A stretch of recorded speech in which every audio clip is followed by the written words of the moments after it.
From the 22 News Plus studio,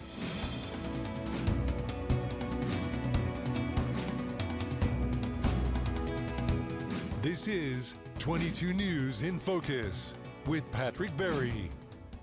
Hello, everyone, and welcome to today's edition of In Focus. I am your host, Patrick Berry. I am honored today to be joined by our representative in the United States Congress, Mr. Richard Neal, is joining me here in the 22 News Plus studio. Congressman, thank you so very much for joining me. I appreciate your time. I know that you are a very busy man right now. Delighted to be with you. Absolutely, absolutely. Let's. This is my first time interviewing you, so I want to make this fun. I want to make this, maybe talk a little bit about. I can give you the questions. Yeah, there you go. Maybe talk a little bit about your history that folks might not know. One thing I did not know was you were a history teacher way back when, correct? And so did you major in history when you? I minored in history. You minored in history. Yeah. How fun was that? And I have to imagine being a teacher back then, it has to be considerably different than it is today. Well, it certainly was considerably different, but at the same time, I think many of the principles still apply. We're coming up on the 250th anniversary of the American Declaration of Independence. We can never overstate what that did for man and womankind across the globe.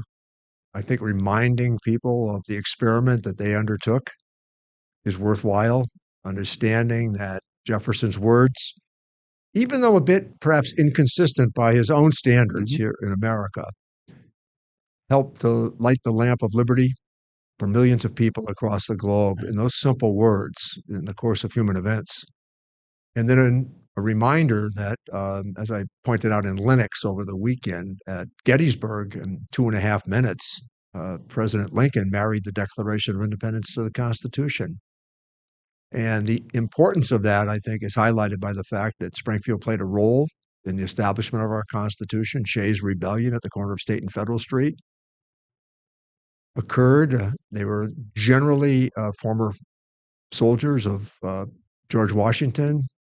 He was appalled but forgiving of what had happened, and it convinced him to essentially come out of retirement and embrace a strong central government and a constitution for the United States of America. So I think that history has never really settled, and that there was these great moments. I torture my staff in Washington about what happened at Runnymede in 1215 with King John and Magna Carta, the Great Charter. That began the notion and precedent that the legislative branch of government would oversee the executive branch of government. And that played out in our Declaration of Independence and certainly in the establishment of our Constitution. With everything that's happening in our world in the year 2025, not just here in the United States or here in the Pioneer Valley, but globally, how important is knowing the planet's history and the civilization's history? How important is it that today's citizens know it, recognize it, and use it to their advantage? Well, I think it's a learning experience for sure, but the other part of it is essential. We need to know American history, warts and all. I mean, I don't think anybody should be arguing that we should whitewash what happened. We've had some very difficult moments as members of the American family. We fought a civil war in which 750,000 people died, 2% of the American population. And we were lucky to have elected Abraham Lincoln during that period of time. He didn't get a majority of votes either time, but the tenacity, his ability to see it through, his understanding that it was about slavery and that the abolition of slavery, not a lost cause, but the abolition of slavery was essential to our understanding. And he had the sense to find this obscure general named U.S. Grant, who saved his presidency after the Battle of Vicksburg in Mississippi. Right. And I think that those are moments that we need to remind ourselves that the experiment is not finished. Boy, you haven't lost your history, have you? Well, I just, there was a student group in Linux over the weekend in which Gold Star families assembled for a really essential acknowledgement of this beautiful monument outside of the town hall. But there were a group of students there called Project 351, 351. And you can't expect young people to love democracy if they don't know anything about it. Absolutely. And we're certainly a new people by world history standards. We're still a relatively young experiment in democracy, but right now, the longest democracy. Absolutely. Absolutely. Let's switch gears a little bit. So you started out as a history teacher, ran for Springfield City Council. You were in the city council for a few years, and then into the mayor's office. Yeah, and there was an intervening step there as well. I was Bill Sullivan's administrative assistant at the ripe old age with plenty of self-confidence at 24 years old. And it gave me a great, I think, knowledge of the city. I had been involved in George McGovern's campaign for president. In fact, I ran it at 22 or 23 years old here in Western Massachusetts. So I had a pretty good understanding of the city. I played on every sports team you could play on growing up. Locker rooms have a way of being a great equalizer. And I knew the city like the back of my hand, ran for the city council, got elected president of the city council in my first term. Wow. And on to the mayor's office for 5, I think, pretty good years, if I might say so myself. And then the congressional seat opened up, and Congressman Bolin had decided to retire, and I decided I was going to succeed him. So going back in time when you were in high school, did you see this career in public service as something you wanted to do, or was there a defining moment as a late teen, early 20s something where you saw public services? That is my life. That I want to do that for the people. Politics was part of our family discussion. We always knew who was running for Register of Deeds, or who was running for neighborhood city council, or who was running for mayor for that matter. Right. But I do think the defining moment, as you've described it, Pat, is I saw Jack Kennedy the day before the election in 1960. He had 3 final stops the day before: Waterbury, Connecticut, Springfield, and then on to Boston Garden. And if you've ever had a chance to read or see Teddy White's Making of the President in 1960, he chronicles very nicely what happened, and very accurately what happened that night at Boston Garden afterwards. But the tens of thousands of people who had, on the steps of the City Hall, they'd come down Carew Street in Hungry Hill. Right. And Congressman Bolin was in the car with him, and Judge Keyes. And one day he's the United States Senator, and the next day he's president-elect. He took the results at the Armory in Hyannis, just across from what would be the old Cape Cod Community College. But having seen him that day, my grandmother and my mother, she was the switchboard operator, my mom at the City Hall, and they were smart enough to keep us home that day to see Jack Kennedy. So if there was a moment of inspiration, idealism, this sense of, America's import to the world, I think that as a 12 or 13-year-old that day, I was That'll move you. mesmerized. Absolutely. We are up on our first commercial break. We're here with Congressman Richard Neal. We'll be right back after this. This is 22 News in Focus with Patrick Berry.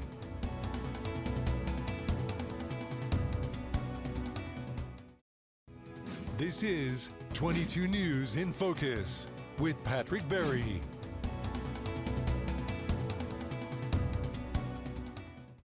Welcome back to this edition of In Focus. We're here in the 22 News Plus studios with Congressman Richard Neal. Congressman, thank you so very much for joining me. I appreciate it. Pleased to be with you. So, when were you first elected as the representative? And actually, back then it was the second Massachusetts congressional district. Yeah. Now it's the first. But when were you first elected? 1988. 1988. So you took office in 89, January 89. January 3rd of 89. Ronald Reagan was just saying goodbye to the country. So technically served with him. The district at that time was really consolidated around northern Worcester County, southern Worcester County. It wrapped around the city of Worcester, but it did not include the city of Worcester. And it did not, interestingly enough, include Holyoke, Agawam. Those were deemed to be on the other side of the river, West Springfield. Interesting. And then after the last round of reapportionment, Berkshire County in its totality was offered, parts of Franklin County, which I still have, just about all of the Blackstone, parts of the Blackstone Valley, again, throughout Webster and places like that. The population is about 753,000 people. And yeah, it's a beautiful district. Most of your time is spent in Washington because that's where your job is. 3 or 4 days a week, yes. Okay.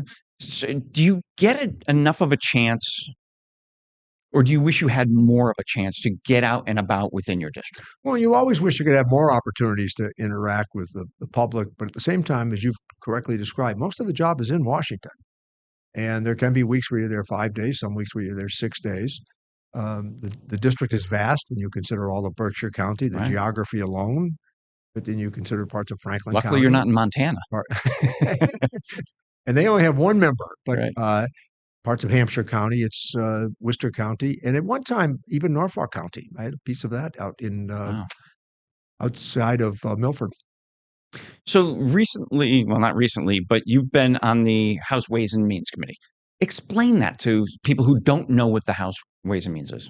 Well, it comes from the United Kingdom or the British system of governance called Ways and Means, and it implies that it's the ways and means of raising the revenue to administer the government. It's mentioned tangentially in the American Constitution. It's the only committee, and we have responsibility for all tax, trade, tariff, Social Security, Medicare, the tax side of Medicaid, pensions, welfare, and management of the public debt. Constitution says that all revenue measures must originate in the House of Representatives. And in the House of Representatives, they have to begin in the Ways and Means Committee. So tax battles, as you know, they're never easy. And at the same time, the relevance of the tariff controversy that's in front of us right now, we oversee that. And I've been a champion of Medicare and Social Security and a believer in Medicaid. So it's been consistent with my own beliefs. It's a very small working committee. We tend to adhere to principle but seek consensus. That is increasingly more difficult. But broad responsibilities. And everybody in the House of Representatives wants to be on the Ways and Means Committee. Really? It's that important a committee that members of the House aspire to be there? Everything starts with the Ways and Means Committee. Okay. Yeah. So, and how long have you been on that? 33 years. Oh, it's been that long. Yeah, I didn't think. I thought it was more recently than that. Yeah. So, as part of your time on the Ways and Means Committee, do you find that, or even as your time in Congress, that the ability to work across the aisle has changed maybe from 1989 to 2025? It's become exceedingly more difficult, that's for sure. And cable TV, along with social media and more choose-a-side journalism, it's not been helpful to the ongoing debate and discussions. I think that it's worrisome to the extent that I think men and women of goodwill can find common ground. That's increasingly difficult. I think politically, oftentimes the reward today is not to do something, and that is not helpful to democracy. I think the public at one time overwhelmingly measured a member of Congress by their achievements, their accomplishments, which I was all in with, thought that was a good yardstick. But today, I think that social media really rewards those on the sidelines who oftentimes with the power of anonymity, they troll, and they seek to, without any acknowledgement of responsibility, they are hell-bent on stopping things from happening. And I lament that very much. So looking at your career on the Ways and Means, what are some of the things you're most proud of? Well, one of the things that comes to mind is the pandemic relief. I mean, people got a paycheck because of the work that we did, and in particular, the negotiating that I undertook with Speaker Pelosi at the time and Secretary Mnuchin, a Republican, Secretary of the Treasury. But what we did with the Inflation Reduction Act, what we did with the CHIPS Act, the Butch-Lewis Act, what we did with USMCA, the largest trade agreement in the history of the world. And if you consider what we did with retirement savings, with Secure and Secure 2.0, I think even Republicans would give me credit for those achievements, largely because I was able to bring them along as chairman. And I think when you look back at where we were, 22 million Americans out of work, an unemployment rate that at one point it hit almost 16%. Where are we today? 4.8%. Bounced back considerably. It's everything changed, and I think it was the manner in which we got the money into the hands of people with the lower end in particular, Pat, who needed it. Absolutely. That was for cash flow purposes. Wealthy people could wait it out. Working class people, poor people, they couldn't wait it out. They needed the idea that they could purchase groceries and the other sustenance that comes along with it. So I'm really proud of that. I mean, I amended legislation in my first year in Congress. I don't see that anymore. I mean, big legislation, the banking bill. I had able to amend call reports. And I saw that as the path up, by the way, that achievements. And frankly, I've brought back billions of dollars to the state of Massachusetts over these years. You've done great work for the state of Massachusetts. We have. In all your years in Congress. We are up on our second commercial break. We'll be right back with Congressman Neal. This is 22 News in Focus with Patrick Berry.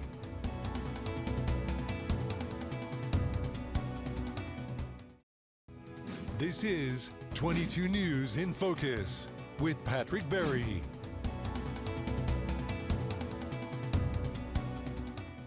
Welcome back, everyone, to today's edition of In Focus. We're here in the 22 News Plus studio with Congressman Richard Neal. Congressman, again, thank you so very much for your time. You mentioned earlier that, and I didn't realize this, the amount of time spent in Washington versus the amount of time spent in district. I thought you spent weeks in Washington, but Well, you do. I'm guessing it's about 7 months when you put it all together. total it. Yeah. But when you consider that 1 week it generally is Tuesday to Friday, and the following week it's Monday to Thursday. Okay. But it can spill over easily. Right. Yeah. And if you have a late night session, sometimes they'll try to finish it up but you still have to leave the next day. Right. So that's part of the travel considerations that you have as well. But it's pretty carefully divided, and no easy way. One of the things, and I ask this of you, but I ask it of my family, my friends. You've been in a job for a long time. Is this the be all end all for you? Do you will you retire as a congressman? What I'm will not you going to make leave? that announcement. Yeah, no. Will you? What's next for you? I mean, you've done so many amazing things in your career. Yeah. Is there something next? Well, I think a good way to frame this is I think of the millions of Americans who get up every morning and go to work in a job they don't like. I've had a chance for all of these years to do work I liked. Even In fact, recently? loved. Well, I mean, I cherish, as you noted in your introduction, I cherish the institutions of American life. And that's what we should focus on, not the personalities. Personalities can come and go, but the institutions that were built over these 250 years, extraordinary. And, I like the interactions. I get to go to work with people that come from every nook and cranny of American life. I'll give you a statistic about Pat that's pretty fascinating. In the history of the House of Representatives, maybe 12,000 men and women have been elected there in our history. So as I point out, your chances of playing in the NFL or professional women's golf tour are better than your chances of ever winning a seat in the House of Representatives. And the public's been very kind to me all of these years, and I like to think I returned their kindness. And you've been doing it since 1989. That was the swearing-in date. That is amazing. So looking ahead to the back half of 2025 into 2026, what can we as constituents here in Western Mass expect from our nationally elected representatives?